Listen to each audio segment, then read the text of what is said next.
All right, so this is part 2 on how to read commercial patterns. To give you a really quick recap, we talked about the measurements, we talked about the descriptions, we talked about the sketches down here, as well as the sizes. Now we're talking about, we're just reading the rest of the pattern, okay? Another thing I forgot to point out, y'all, this whole side of the pattern you can disregard because it's in another language. So you don't need any of that. So all you really have to focus on is this side of the pattern. I should have said that in part 1, guys, because I know when I flipped that thing over and y'all seen all those little bitty numbers and letters, you was like, oh, yeah.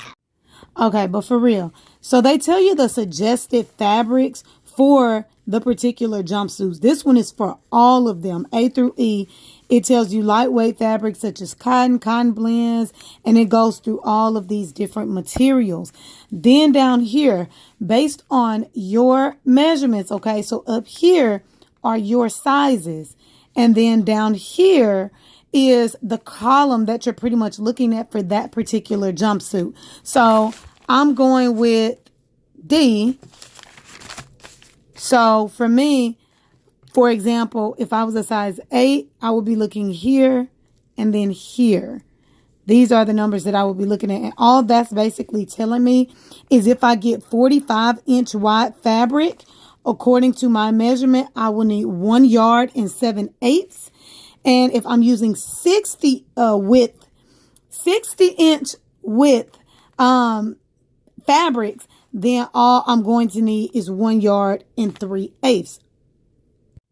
Because I'm doing D, the romper that was on D, this one will apply to me. It's telling me that I need fusible interfacing 5/8 yard. So while you're in the craft store, add to cart. Then down here, it shows you the notions, okay, outside of thread, because we're all going to need that. I'm going to go to D, and alongside that, I need 1 1/4 yards of a 1/2 inch elastic. It even goes on to tell me what my measurements should be like after I finish the garment, okay? So after you've added all of this stuff to cart, it's time for you to open a pattern. It's time for you to start the project. All right, y'all, so I am going to design this romper right here. I'm going to record as much of it as possible and create some TikToks. However, I am going to do a detailed version of this from beginning to end and add it to my smoking hot sewing bundle, which is listed on my website. That link is in my bio. Stay tuned. I cannot wait to show y'all this romper.